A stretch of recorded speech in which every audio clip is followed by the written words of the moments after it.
Hi, my name is Alex. So today I'll be doing the introduction for this project. As we know, recent years online shopping has been easier due to apps and platforms like Lazada, Shopee, and Alibaba, which is more convenient to user.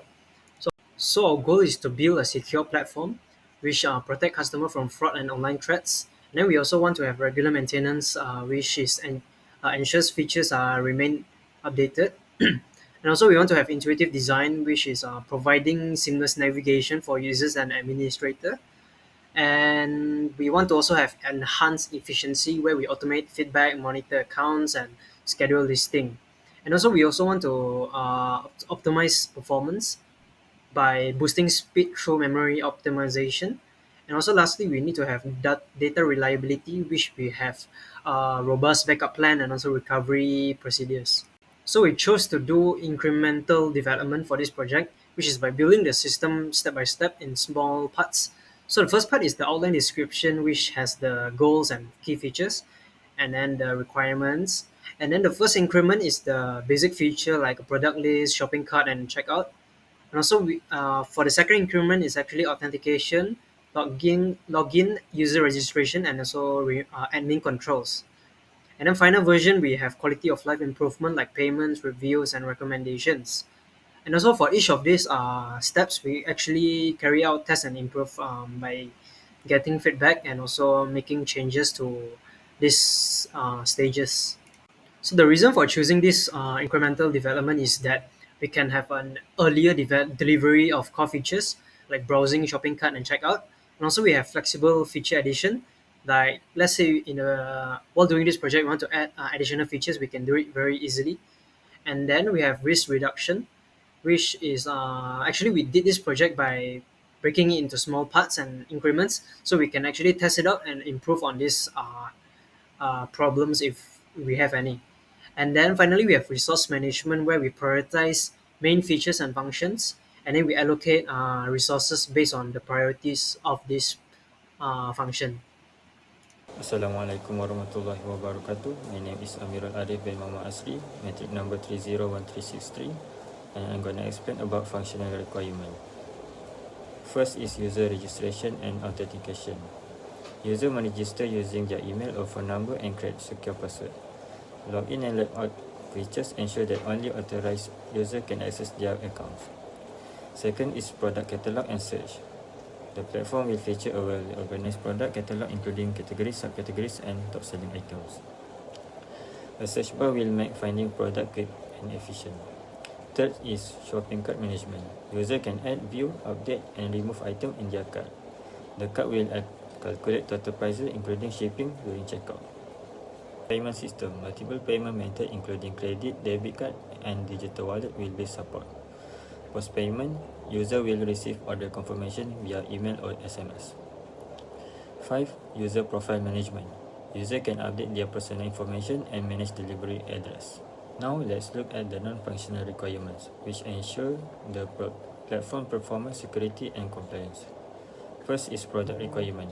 Dependability. Tools like NGINX will maintain availability during peak sales such as 11 megacelles.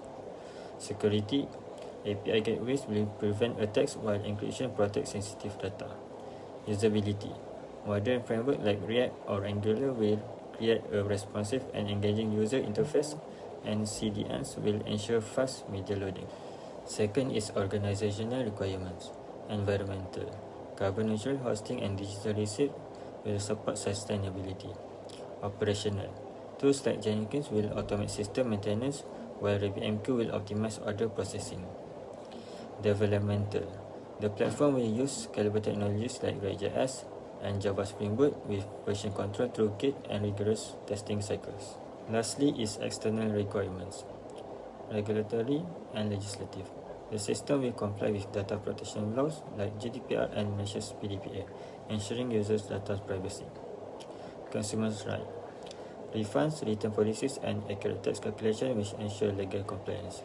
Security. Secure protocols like HTTPS and two-factor authentication will safeguard user account. Good day to doctor and everyone. I'm THEEBBAN and today I will be presenting part C, which are testing plan. First and foremost, a testing plan is important because it provides a structured approach to testing. ensuring all aspects of the software are thoroughly evaluated while aligning with project goals, timelines, and resources. It helps to identify potential risks, define roles, and maintain consistency across the testing process, ultimately ensuring the software meets quality standards and user requirements. We will be looking at two major cases. The first one is user registration and authentication. Under this category, we will be testing the register category to test valid and invalid email formats, weak passwords, reused emails, and missing mandatory fields. Meanwhile, login category will be used to test verified, unverified, and invalid credentials. Password recovery category will be tested to verify recovery via email. And last but not least, the logout category is tested to deliver proper session termination. Let's look at two most important test cases under the user registration and authentication, which are registering with a valid email and password, as well as password recovery using email. To register, the user clicks the registration page, enters a valid email and password, and clicks register. The system will display either a success or failure message, and the user will receive a confirmation via email or SMS.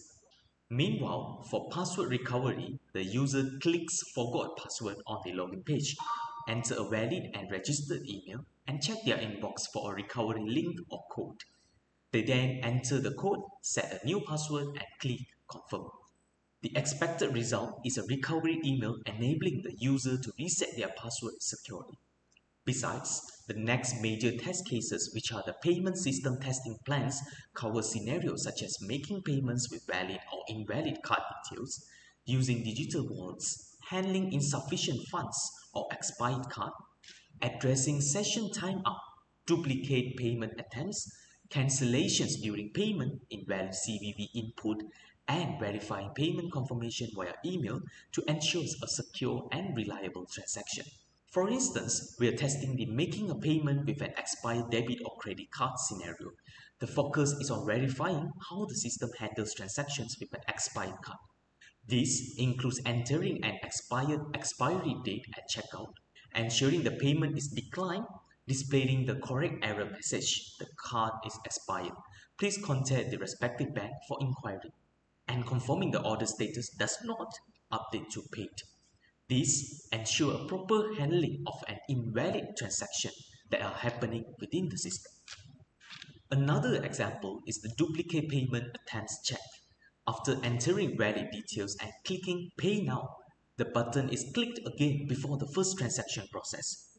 The expected results are duplicate payments are declined, only the first payment is accepted, and an error message is shown, and the order status updates to paid once.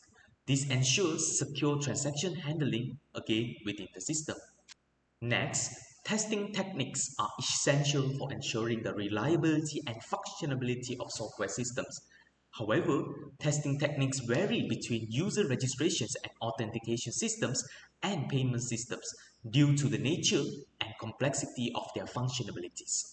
For user registration and authentication, simpler techniques like black box techniques and equivalence partitioning (EP) are sufficient because this system primarily deals with validating user inputs and ensuring proper access control. These tests focus on verifying the system's response to different input scenarios without requiring in-depth analysis of an internal code structure. On the other hand, payment systems involve multiple interconnected modules and processes such as transaction validation, payment gateway integration, and user data encryption. Due to this complexity, more advanced techniques like white box testing and integration testing are necessary. White box testing ensures that the internal logic of a code is error-free and secure, which is critical for sensitive operations like handling financial data in the system itself. Integration testing ensures that all the interconnected components functions seamlessly together, verifying the transactions are processed correctly and securely. The difference in testing arises from the level of complexity, security requirements, and interdependencies in each systems. That's all from me. Thank you. Hello everyone, I'm Dr. Hazaruddin. My name is Timothy, matrix number 29780. So I'm gonna present about Part D in this project. So for first one is Gantt chart. This is our Gantt chart. Duration development for this project is 15 week, includes 7 phases. So a Gantt chart is a project management tools used to visually represent the timelines, tasks, and milestone of a project. So in first phases is project initiation. So the main task is kick-off meeting to define role and responsibility. The second phases is requirement gathering and analysis. The main task is collect and analyze customer requirement. The third phases is system design. The main task is create system architecture, UI, UX, wireframes, and database structure. And next phases is front-end development. The main task is develop user interface such as uh, res- registration, catalog, card payment, and so on. The next phases is back-end development. The main task is set up database and API for core functionalities. And next is integration and testing. The main task is combine front-end and back-end, conduct system testing. And the last phases is development and final adjustment. The main task is deploy system to production, monitor performance, and resolve issues. So next part is risk identification. So we identify three risks in this in our project. The first one is technical risk, which is system integration issues, and the second one is business risk, budget overrun, and the third one is operation risk, research availability issues. So I gonna choose one to explanation. So I choose for the first risk for explanation is technical risk, which is system integration issue. The challenge we face is difficult in integration front end and back end components, leading to delay and incomplete functionalities. So our solution is adopt a modular development approach and also conduct casual integration testing after each module, and also we allocate buffer time for unforeseen challenge. Next part is use case diagram. This is our use case diagram for the whole project. So the primary actor is customer. So we got 5 use case. First one is registration and authentication. The second one is product catalog and search, and shopping cart management, payment system, and user profile management. Next part is activity diagram. So we got 5 activity diagram. First one is this registration function. So this activity diagram cover the initial process of a new user creating an account and subsequences uh, for the login process. The next activity diagram is browsing product function. So this activity diagram represent the functionality for a customer to browse through available product and search for specific item. Next activity diagram is card management. So this activity diagram describes the action involved in adding, removing, and modifying product in shopping cart. Next is payment system. So this activity diagram show the whole process of how customer making their payment for their selected item in their shopping cart. So the last activity diagram is user profile management.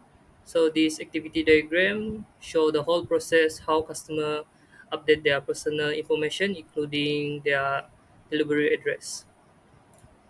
So the last diagram is class diagram. This is class diagram for our project.